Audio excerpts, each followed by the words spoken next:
I'm back. Not as quickly as I hoped I would be. I'm still having trouble getting back into the routine of regularly filming, but baby steps. Just baby step forward through this. I'm pretty distracted. I'm going through kind of a major life transition, and at the same time, things that are going on in the world I'm finding more upsetting than I usually do, so I'm more easily distracted. That will settle in time. At least the distraction will. Some of the despicable things that are going on probably will not settle. So what's been going on reading-wise? Given how distracted I've been, it's not surprising that my reading has been, or my reactions to my reading has been uneven, and there have been more disappointments in what I've been reading than I expected there to be. I think this is partly a sign that I need to put books down if after 100 pages or so they're not doing it, or I've decided they're not particularly well written or well conceived, or just not the right book for the moment. I have a very hard time doing that, though. I'm kind of a completionist, that if I start a book I tend to finish it. I don't think that approach is serving me, so we'll see whether I can move away from that or not. This year, for the first time, I decided to actually semi-participate in Jane Austen July, and I have reread Pride and Prejudice, the group read, or one of the group reads for this year. I'll put some of the details down below. And I haven't read this since high school, so when I was 17, 18, which was a long time ago. And so it was a pleasure to reread it for the first time in several decades. And since I read it in high school, I've gone on to read all of Jane Austen, basically, and also read lots and lots of 18th century and early 19th century novels. So coming at it with a different perspective, I could see things that weren't part of what was being talked about in a high school literature class. And I think it enriched the novel for me and made parts of it much more funny. So, for example, I don't think I had any clue about how money and wealth worked in early 19th century England when I was 18 or 17, 18. So seeing how money and class position are satirized in Pride and Prejudice and yet drive large chunks of the plot was really a fascinating thing to watch, just how much money matters and how much social mores matter and how many of them are being satirized by Austen. So, for example, I wouldn't have gotten today as an 18-year-old how funny the character of Mr. Collins is. He's a walking, talking conduct manual. You can see that in the way he reacts to the Bennet girls reading. And I've read, a dozen or more conduct manuals, and he is literally a walking, talking conduct manual, and it's funny. And I think Austen is positioning it as funny. She's satirizing this kind of very rigid way of going through the world, or thinking about women's behavior. And I enjoyed that part of my reading of Pride and Prejudice a great deal.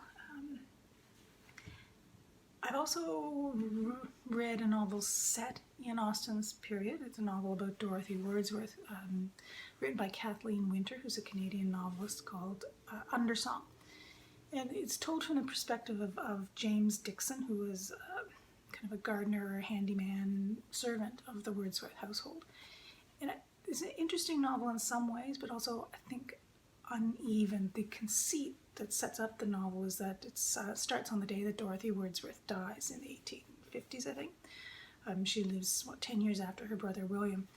And James Dixon is telling the story of her life to the bees, so that there'll be some kind of natural world memory of her life and the way she was in the world. Interesting conceit. There's a tree that talks and narrates part of the story as well, and the Dixon as a narrator talks about his life and how it intersects with the Wordsworth as well. And on the one hand, it lets Winter talk a little bit about not always easy relationship between William Wordsworth and Dorothy Wordsworth, the relationship of the Wordsworths to the Lamb family, the way that William Wordsworth reused and mined his sister's writing to support his own. So it allows Winter to get at that kind of dynamic in the Wordsworth family. But there's something, I think, quite stilted in using Dixon as the primary narrative voice.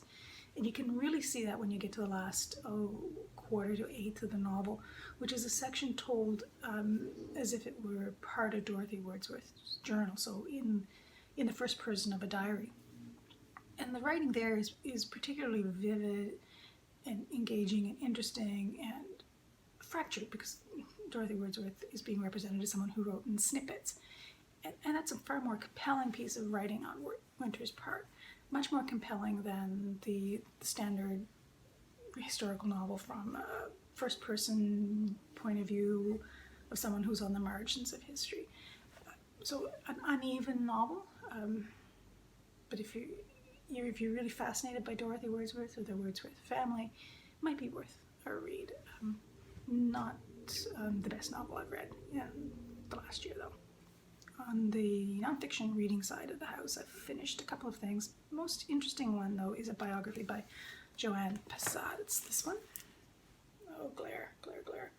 This is Sex Variant Woman, The Life of Jeannette Howard Foster.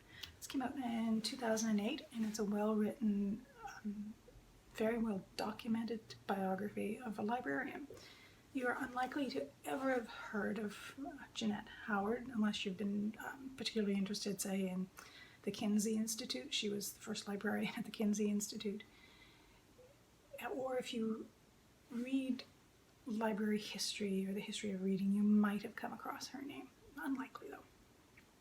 This is worth a read if you're interested in the history of feminist publishing or women's publishing, especially in the 60s and 70s. So Forster was born in the late 1800s. She trained as a teacher and then trained as a librarian, went on to earn a doctorate in library science from the University of Chicago in the 30s, studying how people read, what they read and why they read.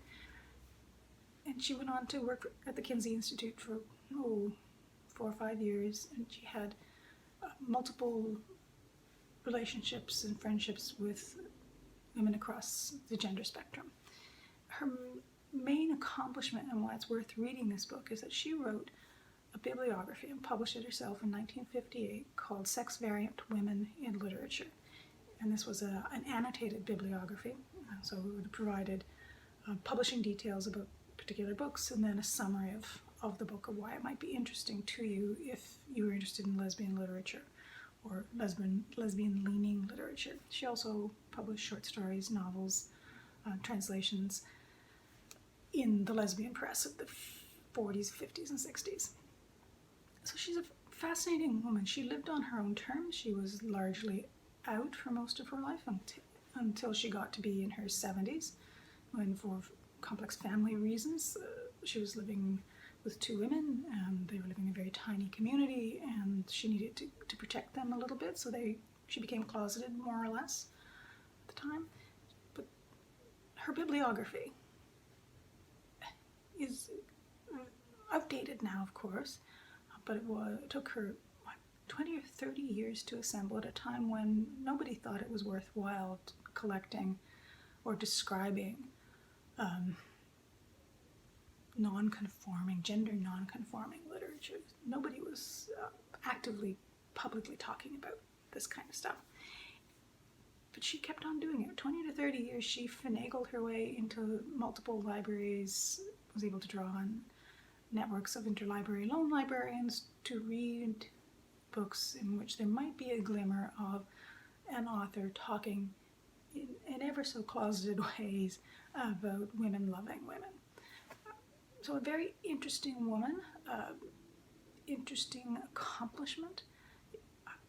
If you can find it in a library and you're interested in, say, the history of women's presses and women's bookstores in the 60s and 70s, this would be well worth your time. The women who started presses and bookstores in the 60s and 70s in the ferment of second wave feminism and the gay liberation movement were very aware of Passat and her bibliography, and were very grateful to her for what she enabled them to discover about what was out there to read. What else did I read this week? What did I read? Oh, a stack of things that I found disappointing. I read George Simenon's first Marguerite novel, Pietr the Latvian. A short little thing published early 1931, 32, around there. Disappointing. It's perfectly competent in mystery in the way it unfolds and how clues work and all of that. But it's strung together with a lot of anti-Semitism in the way several characters are described in a way that was entirely unnecessary. The plot could have been unfolded without those details that Simenon keeps pushing in to the narrative. So quite disappointing to discover that. The other one that I found disappointing was Becky Chambers' latest, Prayer for the Crown Shy. I really liked the first of this duology. I found it very optimistic, encouraging, happy little novella to read, and was very much looking forward to this second portion of the story she's telling, but it fell short for me.